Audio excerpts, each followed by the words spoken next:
गिबियावनो बयखौबो बड' निउस इउटुब चेनेलनि गोदान खौराङाव बरायबाय। नोंथांमोननि थाखाय बे समाव माखासे खौरां लाबोदों। भिडिअखौ जोबजासे नायलांनो दाबाव आरो चेनेलाव गोदानब्ला अन्नानै साबस्क्राइब खालामना बेल आइकनआ अलाव होनानै ला आरो भिडिअखौ लाइक कमेन्ट शेयार खालामनो गुरै खावलायबाय। दानिया फैदो दिनैनि खौराङाव। गिबि खौराङाव दङ कामरुप जिल्लानि सिङाव थानाय खांखलाबारि कालिखला बाथौ थानसालियाव दिनै 13थि बाथौ फुजा फोरबोखौ सानसेनि मेहेरगोनां हाबाफोरजों खुंफुंदों। फुंनि समाव फिरफिला बेरहोयो खांखलाबारि कालिखला गामिनि आफादगिरि ब्रजेन बर' बिथाङा। फिरफिला बेरहोनायखौ मावफुंखांनानै कालिखला गामिनि बोसोनगिरि मुस्रि चैतन्य मुसाहारि बिथाङा मुंख्लंफोरनो बिबार बावनाय जायो आरो हाबाफारि बायदियै बाथौ मन्दिरनि गेट बेखेवना होनाय जायो। कामरुप मेट्र' जिल्लानि कौस्टि बर' सुबुं आफादनि गाहाय नेहाथारि सनि बर' बिथाङा हाबाफारियावनो गाहाय आलासि महरै बाहागो लाफैयो। BKWSनि मासिगिरि डक्टर गाम्बारु मुसाहारि बिथाङा लोगोसेनो मिरु कौस्टि बर' सुबुं आफादनि सानै सोद्रोमायाबो बे हाबाफारियाव बाहागो लायो। बर' माहारियारि फरायसा आफाद बनसुआ बर' हारिनि थाखाय गाहाम हाबा मावदों। बनसुआ हेफाजाब होदों। चिराङाव होस्रां जानायफोरनो हेफाजाब होदों बनसुआ। चिरां जिल्ला बनसु खोन्दोआ जथाय मैया सोरखारनि आयेन बायदियै हाग्रा बिफानजों न' सिफायना होखारजानाय गं 5नि बारा नखरफोरनो माइरं दालि बायदि रोखोमनि जाग्रा मुवा बेसाद राननानै होदों। क'क्राझार जिल्ला कंग्रेस कमिटिनि हात हाबाफारि गसाइगाव महकुमानि सिङाव थानाय श्रीरामपुराव क'क्राझार जिल्ला कंग्रेस कमिटिनि बानजायनायाव कंग्रेस राजखान्थि दलनि मावथिफोरजों लोगोसे रायजो राजाखौ लानानै दिनैनिफ्राय जागायनानै हात हाबाफारिखौ श्रीरामपुर ब्लक कंग्रेस कमिटि दब्लांनिफ्राय जागायनानै लामा हान्थिनायजों लोगोसे दखान गला आरो गंफ्रोमबो नखरफ्राव हात हाबाफारिखौ मिथिहोनो थाखाय श्रीराम मन्दिरनिफ्राय हात हाबाफारिखौ खालामदों। बे हाबाफारियाव क'क्राझार जिल्ला कंग्रेस कमिटिनि आफादगिरि प्रानजित बसुमतारिनि दैदेननायाव आसाम प्रदेश कंग्रेसनि गाहाय नेहाथारि भबानाथ नाथ आरो बेजोंनो लोगोसे नुजाथि फैबावदों गासिबो कंग्रेस राजखान्थि दलनि दैदेनगिरिफोर खोरोम मोसाहारि, सितला मिरि नार्जारि, सनामुनि मुर्मु आरो खायरुल जामान बिथांमोनाबो।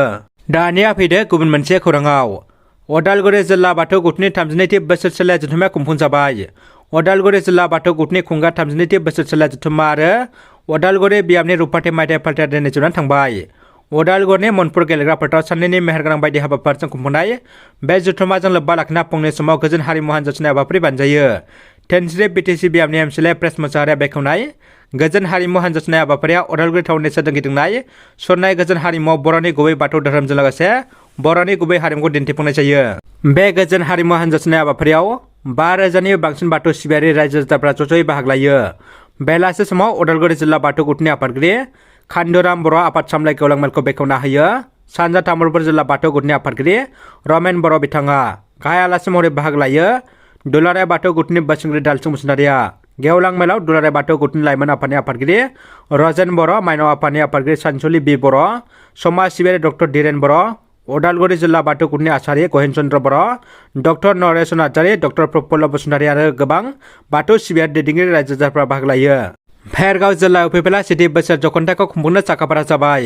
अदालगुरि जिल्ला हायुंनि सिङाव थानाय भेरगाव जिल्ला इउपिपिएल राजखान्थि दोलोआ 7थि बोसोरसालिया जथुम्माखौ भेरगावनि पुरनि भेरगाव जनता संघनि गेलेग्रा फोथाराव फैगौ 3 आरो 4 फेब्रुवारियाव खुंफुंनो साखाफारा खालामदों। दिनै 30 नं भेरगाव BTC बियाबनि एमसिएलए थामहिनबा बिटिआरनि एम दावबायसा बर'आ जथुम्माजों लाफानो गोनां माखासे हाबाफारिनि बागै खौरांगिरिनि सिगाङाव बे बाथ्राखौ फोरमायो।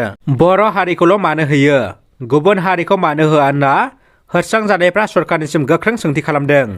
चिरां जिल्लानि रुनिकाटा हाग्रा खोन्दोनि सिङाव थानाय खराइबारि अदालगुरि गोबोरखि ओनसोलाव मैया हाग्रा बिफाना एभेक्सन खालामनायनि हेंथायै गोख्रों बेरेखा खालामदों दुखुथिया नखरनि सोद्रोमाफ्रा।